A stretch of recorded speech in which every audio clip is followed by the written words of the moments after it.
In the black expanse beyond the fringes of human-settled space, the stars whispered secrets of civilizations older than Earth itself. Among them, the Galactic Alliance, an imposing coalition of alien species, had always regarded humanity as chaotic, primitive, and inconsequential. But no one ever doubted Earth's leaders were resilient. At least, they hadn't, until that fateful night. It was the night Earth's leader, President Jonathan Keller, was assassinated under circumstances so sudden and precise that even the most advanced human intelligence networks were left reeling. A silent strike from a cloaked alien vessel, impossible to detect until the last instant, tore through the command center of Earth's orbital government. The world's eyes turned skyward, not in awe, but in horror. Across the globe, people paused mid-step. Leaders froze mid-speech. For the first time in recorded history, humanity collectively understood the cruel truth: the galaxy had declared war not by sending fleets, not by issuing threats, but by killing the figurehead of Earth itself. And yet, in the shadow of loss, a different force was awakening, a force forged in fire, determination, and an unbreakable will. Humanity was about to answer in a way no alien species could have ever imagined. Lieutenant Commander Sarah McKenna stood on the bridge of the USS Vanguard, staring at the holographic display that floated before her like a specter from another world. The dim red glow of the emergency lights reflected off the sleek metallic surfaces of the ship, casting long shadows that seemed almost alive in the tense silence. Outside the reinforced viewports, the void of space stretched infinitely, indifferent to the tragedy unfolding on Earth below. The screen flickered with images captured moments before images that would haunt humanity for decades.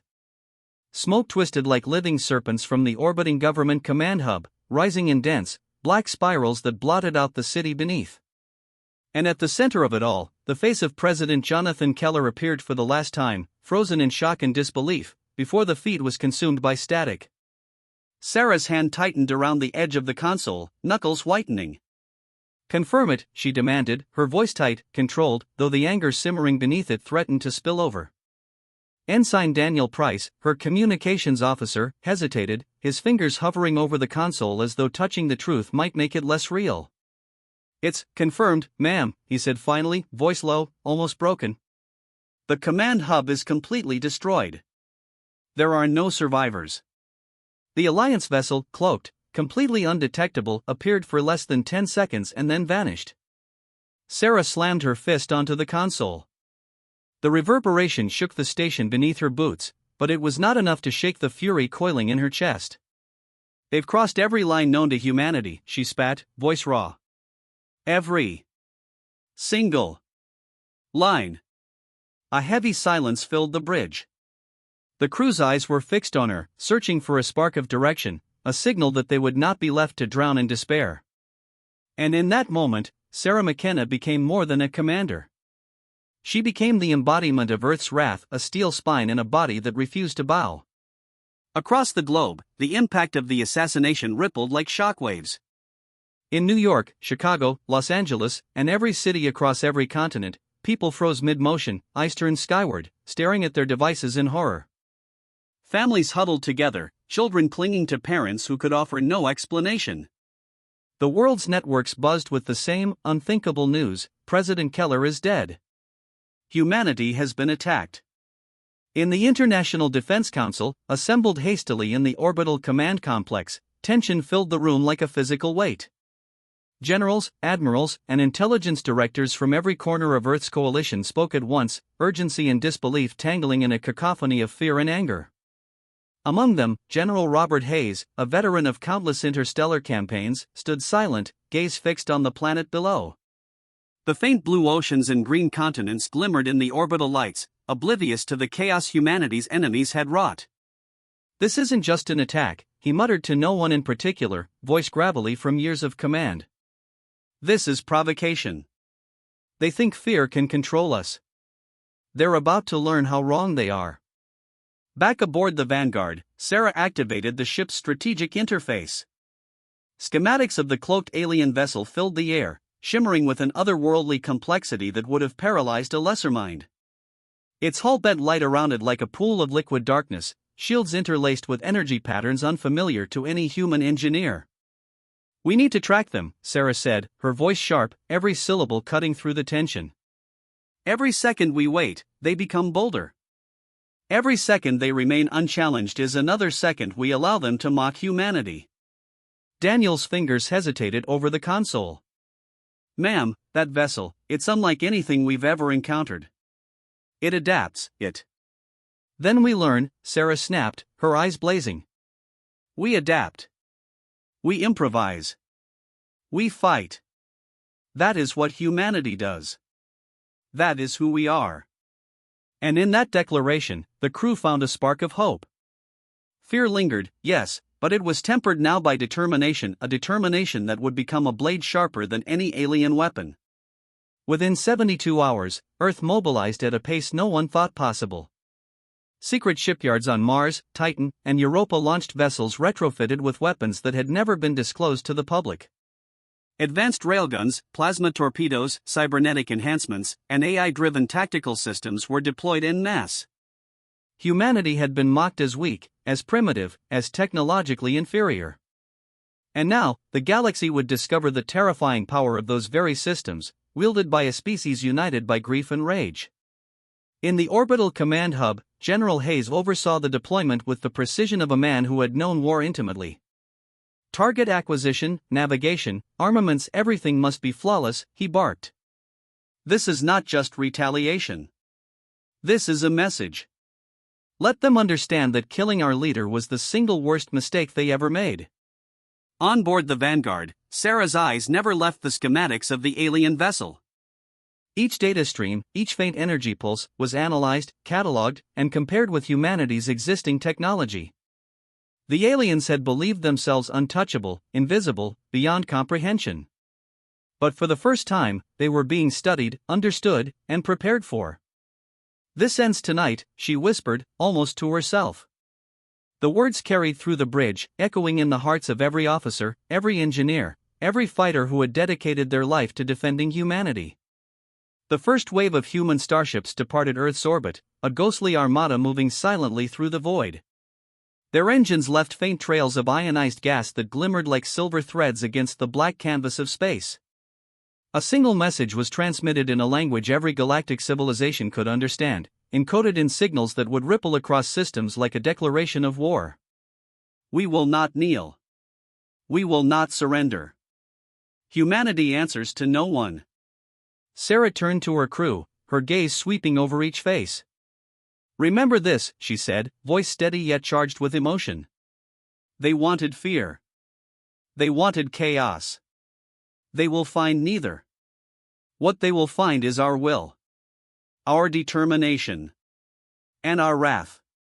Humanity never forgives. Humanity never forgets. Daniel met her gaze, a faint spark of admiration in his eyes. They won't know what hit them, he said softly. No, Sarah agreed. They'll know we are coming. And when we arrive, there will be no mercy. The Vanguard glided into the darkness, a silent sentinel carrying the weight of an entire species' vengeance. Below, Earth's citizens waited, hearts heavy with grief but lifted by the knowledge that their protectors were moving with purpose, that the universe had made a fatal miscalculation. Humanity's leader had been killed, yes, but the spirit of humanity, the fury of humanity, had only just been unleashed. As the stars stretched into long, cold streaks outside the viewport, Sarah allowed herself a brief moment to feel the enormity of the task ahead. The galaxy had crossed a line, one that could never be uncrossed.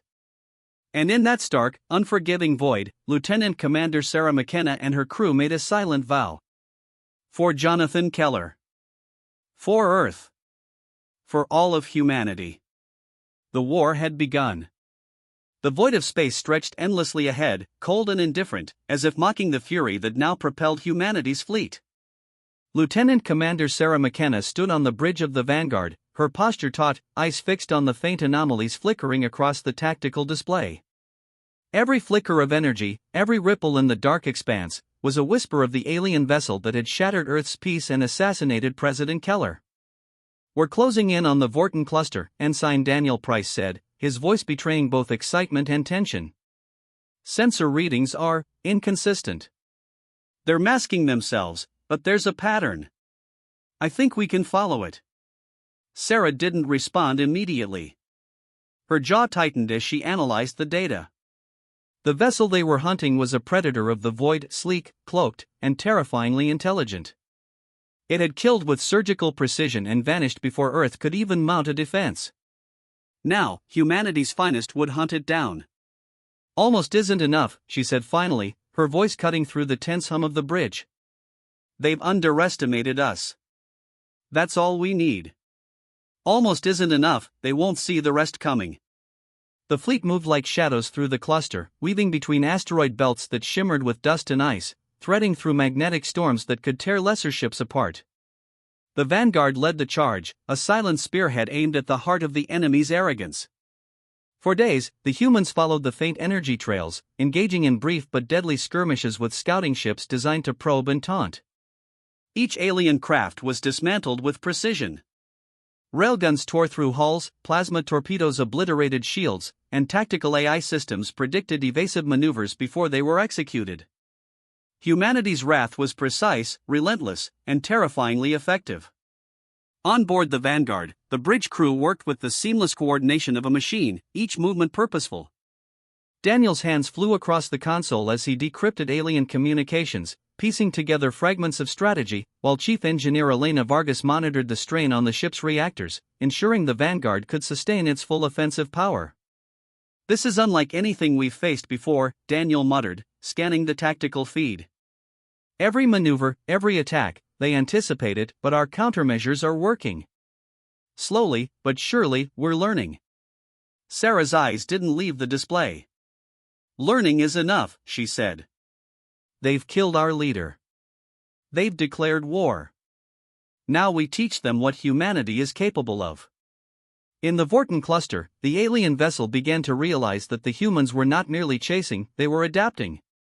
Its cloaking failed intermittently, shields flickered under sustained assault, and smaller vessels that once served as scouts were systematically destroyed, their remains left as warnings across the void.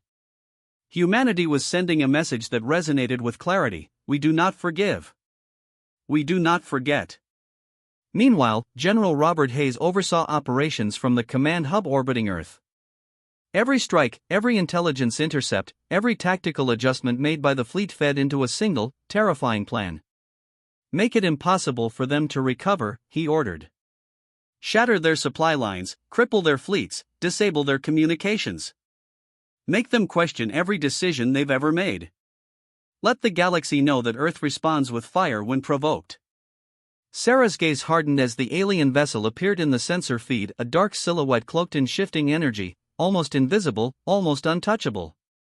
Yet she didn't hesitate. "This is the one," she said. Her voice was low, deadly calm. "The ship that killed Jonathan Keller. The symbol of their arrogance. They think it's invincible. We're about to show them they were wrong." The human fleet moved into formation, surrounding the vessel with precision honed over decades of simulated combat and real interstellar engagements. Every ship, from the largest battleship to the smallest fighter craft, had one purpose: eliminate the threat before it could vanish again. The first exchange was cataclysmic. Energy beams lanced through the darkness, the void itself trembling with the force of the blasts. Alien shields flared, absorbing damage, but the humans pressed forward, relentless. Railguns tore through armored hulls, plasma torpedoes detonated in brilliant arcs of blue and red fire, and the tactical AI calculated vectors faster than any organic mind could comprehend. In the heart of the chaos, Sarah's voice cut through the bridge comms. "All units, focus on the vessel's main hull. Disable shields, then we strike for the core. Precision over brute force. We take it intact if possible, but failure is better than hesitation." Daniel's fingers danced over the console, guiding the fleet with rapid adjustments. "They're adapting. Shields regenerating. Evasive maneuvers. Then we adapt faster." Sarah shouted. "Redirect all plasma output to disrupt shields. Deploy decoy drones to force evasion patterns. Do it now."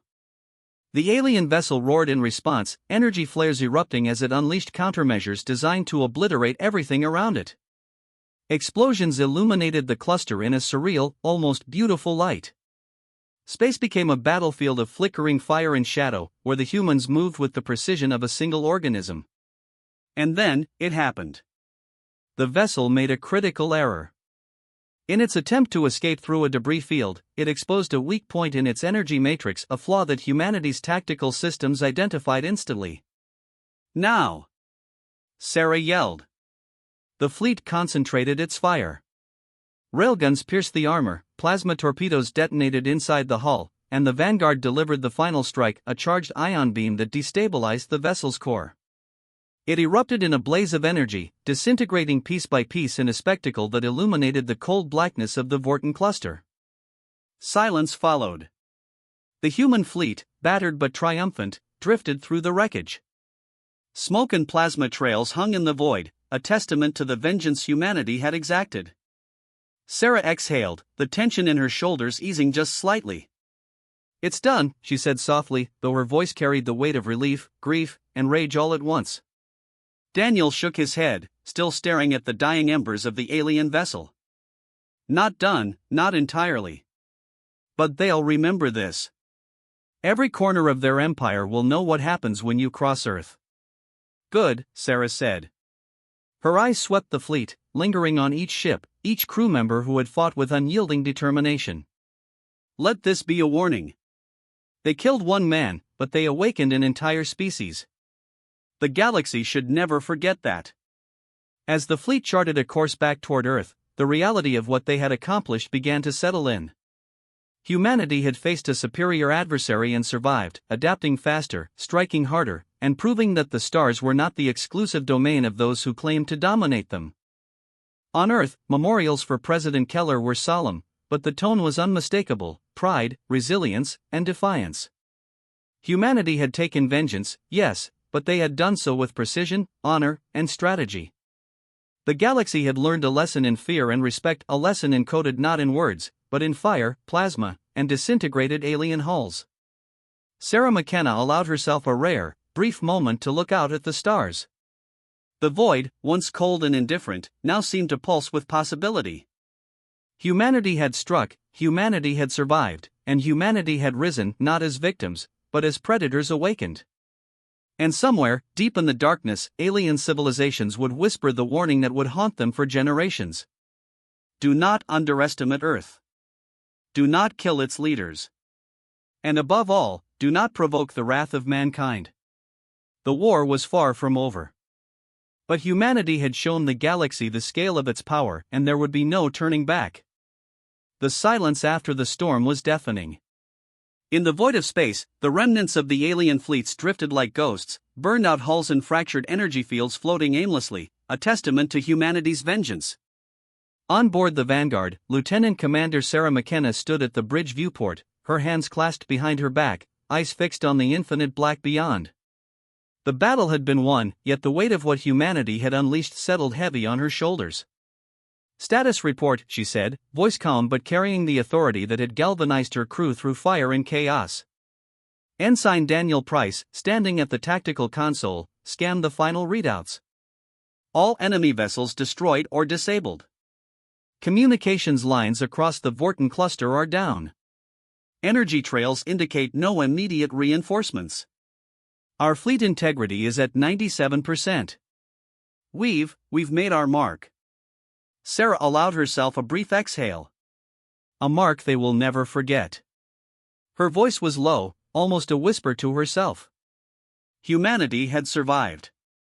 Humanity had responded. And now, the galaxy would know that Earth was not to be trifled with. The fleet charted a course back to Earth, each ship carrying the silent pride of a species that had been pushed to the edge and had responded with unrelenting precision. The human armada, once underestimated, now represented a power that could not be ignored. Every captain, every crew member, every engineer who had risked life and limb in the Vorten cluster had left a signature of human wrath imprinted on the stars. In orbit above Earth, General Robert Hayes monitored the fleet's return from the command hub. The relief was palpable, though tempered by the knowledge that the galaxy had been forever altered.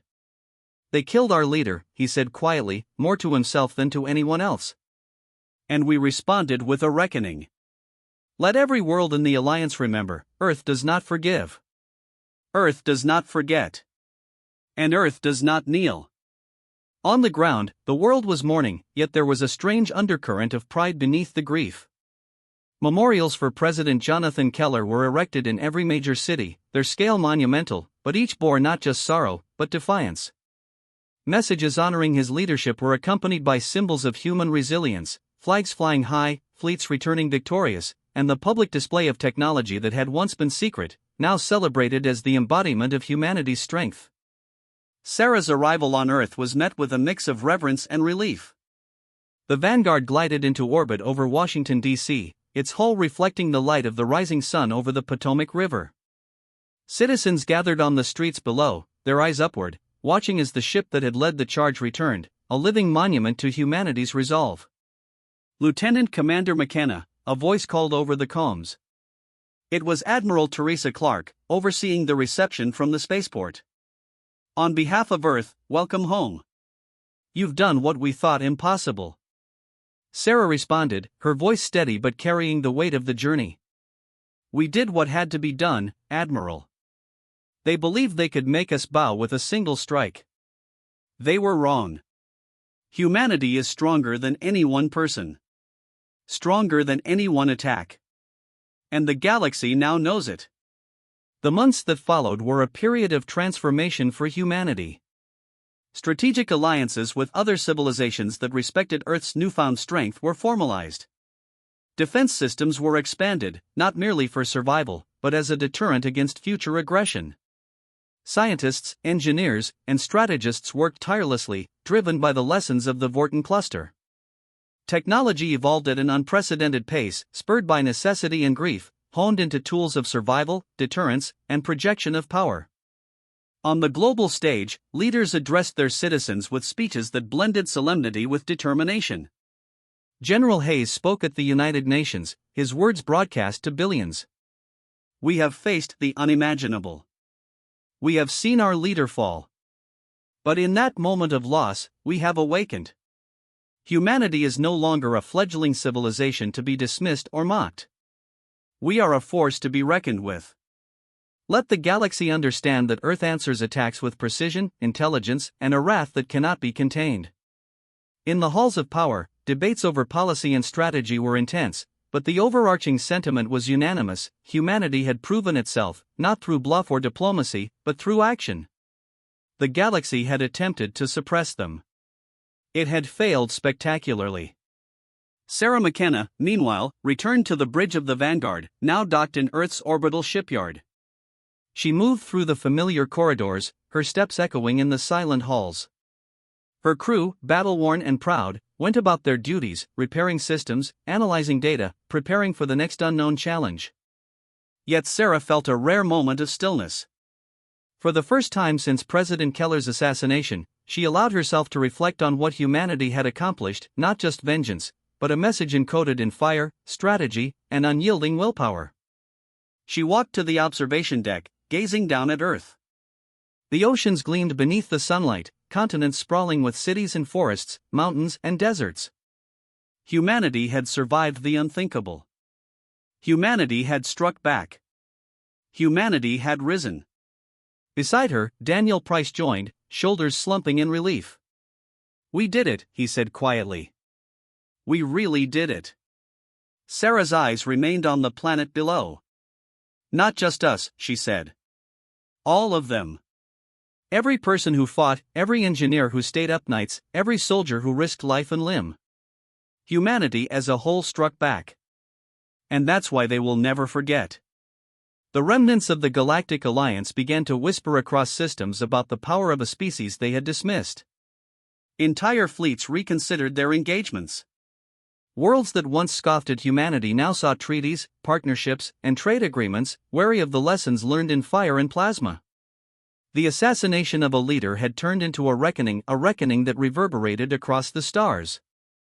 In the quiet of the observation deck, Sarah allowed herself a moment of private vow. We survived, she whispered. We endured. We will endure. And the galaxy will never again make the mistake of thinking they can control us. The galaxy, vast and endless, had seen the wrath of Earth. It had witnessed a species capable of uniting in grief, of innovating in the face of impossible odds, of delivering vengeance with precision. Humanity had been tested, and humanity had risen, not merely to survive, but to dominate the narrative of its own destiny. As she turned from the viewport, Sarah knew that the true battle had not been only against alien ships or cloaked assassins, it had been against doubt, fear, and the temptation to bend beneath the weight of loss. Humanity had refused. Humanity had struck. Humanity had prevailed. And somewhere deep in the stars, civilizations far and wide would whisper tales of the night Earth's leader fell, and the fury that followed, a fury that reshaped the galaxy forever. Lieutenant Commander Sarah McKenna walked through the bridge, each step confident, each breath steady. Humanity had answered the universe with fire and precision, and the lesson was etched in the void for all to see. The galaxy had taken a leader. Humanity had taken vengeance. And the universe had learned, once and for all, the cost of underestimating mankind. Because when humans rise, even the stars themselves tremble.